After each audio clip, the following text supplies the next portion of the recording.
안녕하세요 여러분. 이제 2학기 우리 4차시 수업 시작해 보도록 하겠습니다. 오늘은 목요일인데요. 9월 3일 목요일인데 태풍이 지나가 가지고 아침에 바람이 좀 많이 불고 그랬네요. 여러분들 집에 태풍 피해 없길 바라고, 어떤 반들은 이 강의를 들을 때쯤이면 아마 그 다음 태풍도 이미 지나간 후일 것 같아요. 다음 태풍의 예상 경로가 되게 위험할 것 같아서 경남 쪽으로 들어와서 춘천 쪽으로 빠질 수 있다는 얘기를 하더라고요. 춘천 쪽이면 되게 가깝잖아요. 여러분들 피해 없길 바랍니다. 우리 집도 피해 없길 바라고요. 자, 오늘은 생태 피라미드라는 거에 대해서 얘기를 해볼게요. 여러분들 피라미드라는 게 여러분이 생각하시다시피 피라미드는 아래쪽이 넓고 위로 갈수록 좁아지는 구도를 가지고 있잖아요. 그래서 여기도 보면 생산자, 소비자, 그러니까 생산자 1차 소비자, 2차 소비자, 3차 소비자, 즉 상위 영양 단계, 위쪽으로, 먹이사슬의 위쪽으로 가면 갈수록 점점 좁아지는 구도를 가지는 걸 생태 피라미드라고 부릅니다. 점점 좁아지는 거. 자, 점점 좁아지기 때문에 이거죠. 아래쪽이 더 크고 위쪽으로 갈수록 더 작은 거죠. 그래서 생산자에서 1차 소비자, 1차 소비자에서 2차 소비자, 2차 소비자에서 3차 소비자 쪽으로 올라갈수록 감소하는 것이 뭐가 있는지를 먼저 보도록 합시다. 감소하는 거. 무엇이 감소하는가? 우리가 전 시간에 배웠던 내용에 따르면 우리가 에너지를 얻는 게 생산자가 태양 에너지를 받아서 에너지를 만들고, 그리고 1차 소비자는 그 생산자를 먹어서 에너지를 얻고, 2차 소비자는 1차 소비자를 먹어서 에너지를 얻고, 3차 소비자는 2차 소비자를 먹어서 에너지를 얻는다 그랬어요. 그래서 에너지가 점점 상위 영양 단계로 가게 되는데, 그 과정에서 에너지를 사용해서 날려버리는 게 있기 때문에 에너지의 양 자체는 상위 먹이 단계로 갈수록 줄어든다고 했던 거 기억하시죠? 그래서 첫 번째, 생태 피라미드에서 위로 올라갈수록 줄어드는 것 첫 번째가 바로 뭐냐면 에너지의 양입니다. 에너지의 양은 점점 줄어들게 돼요. 그 다음 두 번째, 개체수가 있는데, 개체수는 무슨 얘기냐면, 여러분들 우리 치킨을 먹죠. 치킨. 여러분 닭 치킨 드시죠? 여러분이라는 개체 하나, 여러분이라는 사람 하나가 평생 동안 닭 하나만 먹진 않죠. 평생이 뭐야? 하루에 2마리도 먹을 수 있는데, 그쵸? 그래서 우리가 상위 영양 단계에 있는 애가 하위 영양 단계에 있는 애를 잡아먹을 때 한 마리만 먹지 않는단 말이에요. 여러 마리를 먹어요, 정말. 맞죠? 여러분이 지금까지 살아오면서 여러분들 뱃속에 집어넣은 치킨의, 닭의 그 개체수를 생각을 해보세요. 잠시 묵념하겠습니다. 네, 우리 뱃속에 들어간 그 치킨들을 생각해보면 언제나 상위 영양 단계에 있는 애가 하위 영양 단계에 있는 애를 엄청 많이 잡아먹어요. 그럼 그게 유지가 되기 위해서는 당연히 아래쪽에 있는 하위 영양 단계에 있는 애들의 개체수가 훨씬 많아야 되겠죠. 맞죠? 그래서 위로 갈수록 개체수는 점점 줄어들게 된다는 거 기억해 두시길 바라고요. 자, 그 다음에 생물량이라는 개념이 있어요. 생물량. 이거는 조금 어려운 개념일 수 있는데, 일정 면적에 있는 그 해당 생물의 총 질량이라고 보시면 돼요. 총 질량. 그러니까 개체수가 많으면 기본적으로 생물량도 많겠죠. 개체수가 적으면 생물량도 적겠죠. 그래서 위로 올라갈수록 생물량도 줄어드는 양상을 보인다는 거 알아두시길 바라고요. 근데 이 피라미드와는 반대로 위로 갈수록 점점 커지는 값들도 있어요. 상위 영양 단계로 갈수록 커지는 것들이 있습니다. 증가하는 것들이 있어요. 자, 증가하는 것들이 뭐가 있는지 봤더니 이거는 언제나 해당되는 건 아니지만 일반적으로 개체 크기가 커집니다. 개체 크기가 커져요. 왜냐하면 일반적으로 큰 놈이 작은 놈을 잡아먹지 작은 놈이 큰 놈을 잡아먹지는 않거든요. 일반적으로는요. 모두 그런 건 아니지만. 그래서 상위 영양 단계의 아이가 하위 영양 단계에 있는 애보다 일반적으로 더 커요. 그래서 개체의 크기가 커진다는 거 알아두시길 바라고, 그 다음에 이거는 그냥 외워두시면 돼요. 에너지의 효율이 좀 더 높아집니다. 그러니까 버려지는 에너지 말고 전달되는 에너지가 더 많아진다는 거고요. 그 다음에 생물농축이라는 개념이 있는데, 생물농축이라는 건 어떤 개념이냐면, 여러분들 그 환경오염이 위험한 사례로 나오는 것 중에 하나가 어떤 것들이 있냐면 생물농축이라는 게 있어요. 뭐냐면 여러분 혹시 이타이병이나 미나마타병이라고 들어보신 적 있는지 모르겠네요. 이타이병, 미나마타병 이 두 가지의 공통점은 뭐냐면 이제 일본에서 일어난 어떤 환경 문제로 인해 사람들이 병에 걸리게 된 사례인데, 이제 일본이 공업화가 계속되면서 일본에서 이제 공업 폐수들을 이제 물로 흘려보냈어요. 근데 그 폐수에 있던 안 좋은 성분 중에 어떤 성분이 있었냐면 뭐 카드뮴이라는 성분도 있었고 그 다음에 수은이라는 성분도 있었어요. 이 두 가지 성분 모두 어떤 성분이냐면 되게 뭐랄까 건강에 좋지 않은 나쁜 중금속들이에요. 근데 이 중금속들을 폐수로 흘려보냈더니 물에 중금속들이 쌓였잖아요.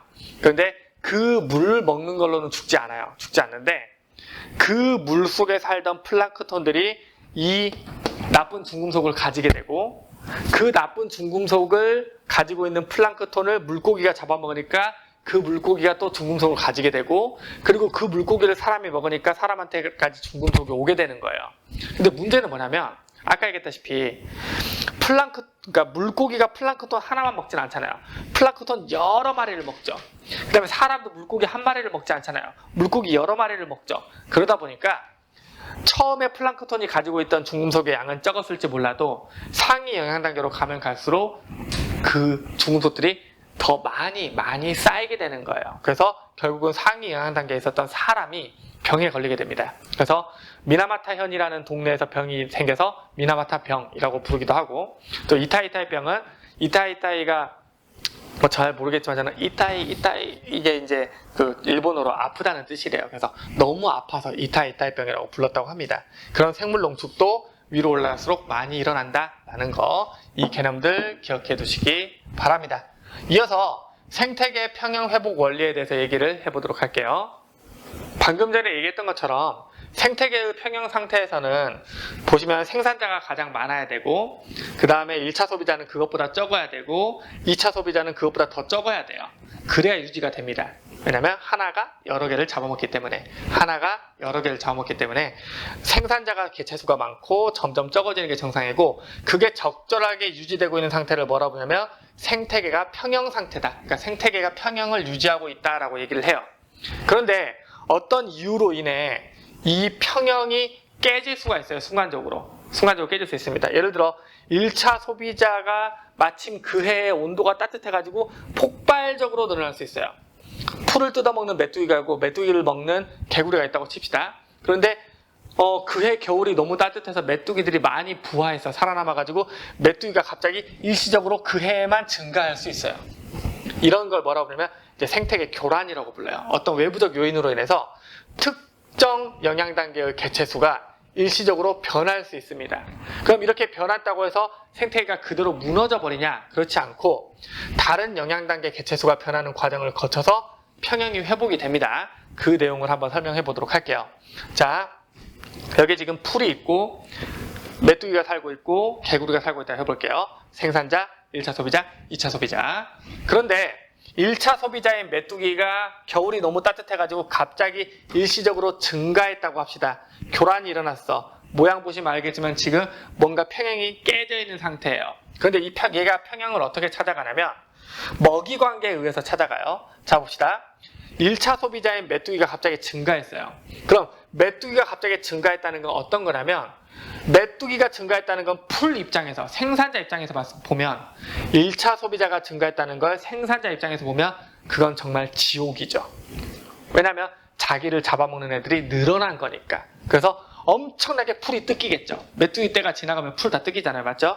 메뚜기가 증가했더니 풀이 막 뜯겨 나가요. 1차 소비자가 증가했더니 생산자가 막 죽어나갑니다. 그래서 생산자가 기본적으로 어떻게 되냐면 기존의 양보다 감소할 수밖에 없습니다. 감소하게 돼요.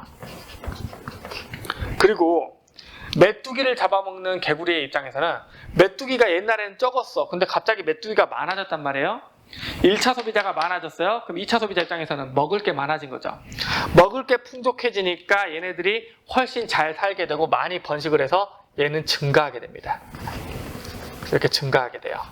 그래서 이런 형태의 피라미드를 만들게 되고요. 자, 그럼 다시 이제 1차 소비자인 메뚜기 입장에서 봅시다. 1차 소비자인 메뚜기 입장에서는 지들이 하도 많이 뜯어먹었기 때문에 어떤 일이 생기냐면 풀이 어때요? 풀. 자기들이 너무 많이 뜯어먹었기 때문에 풀이 줄어들었죠. 본인들이 먹을 음식이 줄어든 거예요. 그러니까 굶어 죽어요. 그래서 아유 더 이상 먹을 게 없네 하면서 메뚜기가 감소합니다. 게다가 메뚜기를 잡아먹는 개구리의 개체수, 1차 소비자를 잡아먹는 2차 소비자의 개체수가 늘어났기 때문에 천적이 늘어났으니까 생존에 불리하죠. 그래서 줄어들어요. 그래서 얘가 일시적으로 증가했더니 2차 소비자가 일시적으로 증가했고 생산자는 일시적으로 감소했죠. 그러다 보니까 먹을 건 부족한데 날 잡아먹는 애들이 증가한 거니까 결과적으로 얘도 어떻게 돼요? 다시 감소하게 돼요. 1차 소비자가 감소하게 됩니다. 그럼 1차 소비자가 감소를 하니까 무슨 일이 생기냐? 1차 소비자가 감소했기 때문에 당연히 얘를 잡아먹고 살 때 2차 소비자는 먹을 게 줄어들었으니까 자연스럽게 2차 소비자가 감소하게 되겠죠. 그리고 풀을 뜯어먹던 메뚜기가 줄어들었으니까 자연스럽게 생산자는 풀은 증가하게 되겠죠. 그래서 다시 원래의 피라미드 형태로 되돌아오게 되는 거예요. 여기에서 얘는 쪽 살이 빠지고 얘는 살이 쫙 찌면서 원래의 피라미드 형태로 되돌아오게 됩니다. 이렇게 해서 다시 뭐가 되는 거야? 평형 상태로 돌아가게 되는 거죠. 평형 상태로. 평형이 회복된 거예요. 이처럼 우리가 먹이 관계가 있는 이런 생태계에서 특정한 영양 단계의 개체수가 일시적으로 변한다 하더라도 얘네들이 먹고 먹히는 관계 때문에 얘가 늘어나니까 얘가 늘어나고 얘가 늘어나니까 얘는 줄어들었어. 하지만 얘가 줄어들었으니까 얘가 다시 굶어 죽고 해가지고 어쩌어쩌 해서 결국 다시 맞춰지는 이런 현상을 우리가 생태계 평형 회복의 원리라고 표현을 합니다. 어려운 내용은 아니고 한 2번 정도 반복해서 보면 충분히 이해할 수 있는 내용이에요. 잘 이해해 두시길 바라고 이제 이어서 환경 변화와 생태계 보존에 대해서 보도록 하겠습니다. 예전에 얘기했던 것처럼 환경이 변하게 되면 생태계, 특히 이제 생물들에게 큰 영향을 주게 되거든요. 그래서 지금부터 뭘 할 거냐면 환경 변화가 생태계에 어떤 안 좋은 영향들을 미칠 수 있는지에 대해서 얘기를 하고 그걸 막기 위해서 어떤 대책을 가지고 있는지에 대해서 좀 얘기를 해보도록 하겠습니다. 여러분들 환경이 변했을 때 우리가 생태계에 미치는 영향을 고려해야 되는 이유가 뭐냐면 이 환경 변화를 결국 누가 만드는 거냐면 인간이 활동을 함으로써 이런 환경 변화를 만듭니다. 그럼 인간이 활동을 하면서 환경 변화를 만들면 생태계에 문제가 생기겠죠. 인간 활동을 통해서 생태계에 문제가 생기게 되면 결국 그 생태계의 일원인 누가 피해를 받게 돼요? 결국은 인류가 피해를 받게 돼요. 그래서 결국은 인류 생존과 직결한 문제이기 때문에 우리가 이 부분을 이렇게 무시할 수 없는 겁니다. 자, 하나씩 보도록 하겠습니다. 첫 번째, 기후변화라는 개념이 있어요. 기후변화. 여러분들, 이 기후라는 건 사실은 지구의 전체 역사를 기준으로 봤을 때는 기후는 꾸준히 변해왔어요. 그래서 기후변화에 따라서 생물들이 새로 이제 멸종하기도 하고 새로 생겨나기도 하고 그렇게 됐었죠. 그런데 이 기후변화라는 것이 지구 전체를 봤을 때는 그렇게 있었지만 요즘처럼 기후변화가 급격한 시기는 없었다고 얘기를 합니다. 엄청 급격하죠. 그 중에서 대표적인 게 바로 뭡니까? 바로 지구온난화죠. 지구가 따뜻해지고 있어요. 지구가 너무너무 따뜻해지고 있습니다. 이번 겨울도 하나도 안 추웠거든요. 지구가 따뜻하니까 바닷물의 온도가 올라가게 되고 바닷물의 온도가 너무 올라가니까 평소보다 올라가니까 그 바닷물, 따뜻한 바닷물로부터 에너지를 얻는 태풍 역시 더 강하게 발달하게 되고 그 강하게 발달한 태풍이 지금 한반도에 상륙해서 우리를 괴롭히고 있잖아요. 맞죠? 이런 것들 이제 기후변화라고 할 수 있는데 이런 기후변화로 인하여 어떤 일이 생길 수 있냐면 여러분들 원래 추운 곳을 좋아하는 생물이 있고 원래 따뜻한 곳을 좋아하는 생물이 있죠. 대표적인 예로 뭐가 있냐면은 여러분 귤 있죠. 귤은 기본적으로 따뜻한 곳에서 자라는 과일입니다. 그래서 우리나라에서는 주로 어디에서 키웠냐면 제주도에서 키웠어요. 하지만 지금은 귤을 남해안 일대에서도 많이 재배를 한다고 합니다. 왜냐하면 남해안 일대도 제주도만큼 충분히 따뜻해졌기 때문에 그런 거예요. 이런 식으로 해서 뭐냐? 서식 범위가 바뀌어요. 얘네들이 사는 곳이 기후변화에 따라서 달라지게 돼요. 그 다음에 가끔 그런 경우 있죠. 날씨가 너무 따뜻하니까 아니 벚꽃이 4월대야 피는 건데 저기 저 벚꽃이 갑자기 3월 초부터 피고 있어요. 왜 저래 쟤? 날씨가 너무 따뜻해졌구나. 개화 시기가 바뀌기도 하고요. 알을 낳는 시기도 달라지기도 하고 생태계에게 이런 악영향을 끼치게 되는 게 기후변화입니다. 그럼 기후변화를 일으키는 가장 큰 문제가 그 원인이 뭐냐면 이산화탄소죠. 그래서 이산화탄소의 발생량을 줄이기 위한 노력을 전 세계적으로 하고 있는 거고요. 자, 그 다음 봅시다. 무분별한 개발과 환경 오염이에요. 자, 무분별하게 개발을 해요. 저기 숲이 있는데 저 숲을 갑자기 다 깎아버려요. 그러면 그 숲에 살고 있던 애들은 서식지가 없어진 거죠. 아니면 무분별하게 공장을 돌려서 폐수를 흘려보내서 환경을 오염시킬 수도 있어요. 이런 식으로 하게 되면은 환경 오염과 혹은 서식지의 감소로 인해서 생물들이 멸종하게 되는 일이 생기겠죠. 그 대표적인 사례가 어디냐면 바로 아마존이에요. 아마존의 그 열대우림은 지구의 허파라고 불릴 정도로 엄청나게 많은 산소를 생산해낼 수 있는 곳이거든요. 그런데 그 아마존을 개발하기 위해서 사람들이 거기 있는 숲들을 다 태워버리고 밀어버리고 하고 있단 말이에요. 그러면 거기 살고 있던 애들은 서식지의 감소가 생기게 되겠죠. 환경오염도 생기고 더 멀리 봐서는 이산화탄소의 발생량도 증가하게 되겠죠. 이런 문제들이 있습니다. 자, 그리고 남획과 불법 포획이라는 게 있는데, 여러분 뭐 약물 오남용 교육이라고 들어보셨을까요? 약물 오용은 잘못 쓰는 거예요. 그러니까 머리 아프니까 머리에 빨간 약 발라야지. 잘못 쓴 거죠. 맞죠? 잘못 쓴 거예요. 그렇게 하면 안 되잖아, 그치? 그런 걸 오용이라고 부르고, 남용이라는 건 이런 거죠. 머리 아파 타일에 절대 뒷광고 아닙니다. 죄송합니다. 뒷광고 아니에요. 머리 아파 진통제. 머리 아파 진통제. 머리 아플 것 같아 진통제. 어제도 아팠으니까 오늘도 먹을까? 진통제. 이렇게 막 처먹는 걸 남용이라고 하죠. 맞죠? 자, 그럼 남획은 뭐겠어? 남획은 뭐예요? 남획은 막 잡아들이는 거예요. 그냥 얘네들 씨를 말려버리겠어 하면서 다 잡아들이는 걸 남획이라고 부릅니다. 그 다음에 불법 포획은 뭐냐면, 그래서 잡지 말라고 법으로 정해놨는데 몰래 잡는 거예요. 이런 거 우리가 흔히 밀렵이라고 표현을 하죠. 밀렵. 자, 그렇게 하게 되면 당연히 특정 생물들의 개체수가 확 줄어들고 심지어 멸종하게 되겠죠. 맞죠? 우리나라에서 호랑이가 멸종한 것처럼요. 자, 그 다음 외래 생물의 유입이 있습니다. 여러분, 외래 생물 유입하면 떠오르는 거 뭐 있습니까? 뭐 대표적인 게 뭐가 있냐면 여러분이 여러분 세대에서 좀 알만한 건 뉴트리아라는 생물이 되게 귀엽게 생기는데 물속에서 막 습지를 돌아다니면서 별거 다 잡아먹는데요. 그 다음에 물속에 살고 있는 베스라든가 블루길이라고 부르는 이런 외래종이 있어요. 이 외래종이 힘이 좋아가지고 손맛이 좋다 그래서 얘네들을 이제 낚시터 같은 데서 이렇게 외래종을 유입했다가 이게 생태계로 흘러들어가면서 얘네들이 천적이 없어요. 얘네들이 우리 토종고종을 다 잡아먹고 있는 애들입니다. 다 잡아먹고 있고요.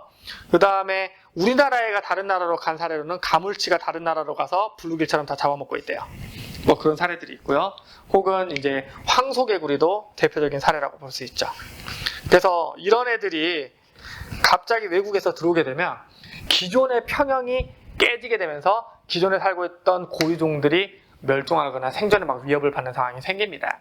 자, 그렇다면 이러한 환경 변화로 인해 생태계에 미치는 악영향을 막기 위해서는 인간이 뭔가 노력을 해야 되겠죠. 그래서 그걸 하기 위한 우리 노력이 어떤 것들인지 봅시다. 첫 번째, 법률을 제정하는 겁니다. 법률 제정하는 거예요. 뭐야? 기후변화가 문제라고? 야, 기후변화 왜 생기는 건데? 이산화탄소 때문이야? 그럼 지금부터 이산화탄소 발생시키지 마. 이산화탄소 많이 발생하는 업체는 세금 더 많이 때리고 이산화탄소 많이 발생하는 업체는 혜택 줘. 이런 식으로 하는 법률을 제정하는 거죠. 아니면 야, 지금 저기 뭐야, 오징어가 거의 멸종 직전이라며 오징어 몇 월부터 몇 월까지는 절대 잡지 마. 법으로 정하는 거예요. 불법 포획하지 마. 이런 것들을 제정해서 생태계를 보존하는 방법이 있고요. 그 다음에 생태 통로라고 해서 여러분 이건 도로에서 많이 보셨을 거예요. 자, 사진 한번 띄워볼 텐데, 짠! 생태 통로라는 건 뭐냐면 생물들이 잘 살고 있던 곳이 있었어요. 자유롭게 왔다 갔다 하고 있었는데 거기에 인간이 도로를 냅니다. 도로를 내면 어떻게 돼요? 인간이 거기에 도로를 내게 되면 거길 자유롭게 왔다 갔다 하던 생물들이 도로를 건너다가 차에 치여 죽거나 혹은 무서워서 못 건너는 상황이 생길 거 아니에요. 물론 양평의 고라니들은 도로를 뛰어다니긴 하지만 어쨌든 그렇잖아요. 그래서 걔네들이 돌아다닐 수 있게 길을 내주는 거예요. 도로 위에 걔네들이 지나갈 수 있는 길을 내주는 겁니다. 그런 걸 생태 통로라고 하고, 혹은 댐이 물길을 가로막고 있죠. 그러면은 막 물길을 거슬러서 올라가야 되는 연어 같은 애들이 갈 길이 없잖아요. 맞죠? 걔네들이 지나갈 수 있는 물길을 만들어주는 것도 생태 통로라고 부릅니다. 자, 그 다음 도시숲과 옥상정원이라고 했는데 여러분 도시숲이라는 거 뭐냐면 말 그대로 도시에 있는 숲이에요. 말 그대로 도시에 있는 숲입니다. 도시는 기본적으로 콘크리트 바닥이잖아요. 애들이 뭐 살 곳이 없어. 근데 그 도시에 숲을 조성해주고 대표적인 예로 뭐 시민의 숲 이런 것들 있죠. 아니면 그린벨트를 지정함으로써 그 숲이 있게 되면 생물들이 서식지를 잃지 않고 살 수 있게 되겠죠. 그 다음에 건물들이 가득한 아주 복잡한 도시에도 옥상에다 정원 같은 걸 설치하게 되면 거기에서 작은 생물들이 잠시나마 쉴 수 있는 장소가 될 수 있겠죠. 이런 부분들이고요. 그 다음에 생태계 복원이라는 건 뭐냐면 이거는 이미 망가져버린 생태계를 적극적으로 복원하는 케이스를 얘기하는 겁니다. 가장 대표적인 사례가 뭐가 있냐면 청계천이 있어요. 청계천. 청계천은 원래 이름 그대로 천이었습니다. 여기 학교 앞을 지나가는 양근천처럼 그냥 천이었는데 거기를 갖다가 복개라고 해서 완전 덮어가지고 마치 땅 지상처럼 만들어버렸어요. 근데 그렇게 되니까 썩은 물만 흐르는 아주 완전히 파괴된 생태계를 가지게 되니까 이명박 전 서울시장이 거기를 갖다가 다시 복원을 시켰죠. 이명박 전 대통령이 잘한 것 중에 하나는 이건 것 같아요. 이게 사실은 돈을 발라가지고 그럴싸하게 만든 거긴 하지만 생태계에 대한 복원 이런 부분들을 좀 뭐랄까 적극적으로 한 부분은 칭찬받아 마땅하죠. 네, 그건 잘한 거예요. 그걸 잘해가지고 그런 부분들 덕분에 대통령이 됐던 거죠. 뭐 그 이후에는 잘 모르겠지만 작은 청계천을 살리고 큰 강 4개를 더 이상 얘기하지 않겠습니다. 아무튼 그렇습니다. 자, 그 다음에 뭐 선생님이 나온 학교에서는 이런 것도 있었어요. 황새라고 불리는 새가 있는데 이 황새의 개체수를 늘리기 위해서 황새복원연구센터를 만들어가지고 황새들을 열심히 복원해서 자연으로 날려줍니다. 이런 것들, 뭐 반달곰 복원 이런 것들이 뭐냐? 바로 적극적으로 생태계를 복원하기 위한 우리의 노력이라고 볼 수 있겠죠. 그래서 자연은 계속해서 우리와 상호작용을 하는 아주 중요한 존재인데 우리 인간의 활동에 의해서 기후변화, 환경오염, 뭐 남해과 불법포획으로 인한 뭐 외래종 유입으로 인한 생태계에 뭐 어떤 악영향들을 계속 미치고 있습니다. 그래서 우리가 그걸 막기 위해서 이런 법률 제정이라든가 생태통로 설치, 도시숲 조성, 그리고 생태계를 복원하기 위한 적극적인 활동들 이런 것들을 하고 있다는 거 잘 기억해 두시기 바랍니다. 얘네들은 시험에 나와도 어렵게 나올 내용은 아니고요. 여기 칠판에 써져 있는 내용만 이해하면 충분할 겁니다. 네, 오늘 수업은 여기서 마치도록 하고요. 다음 5차시 수업에서 보도록 할게요. 여러분 태풍 조심하시고요. 안녕히 계세요. 줌에서 봐요.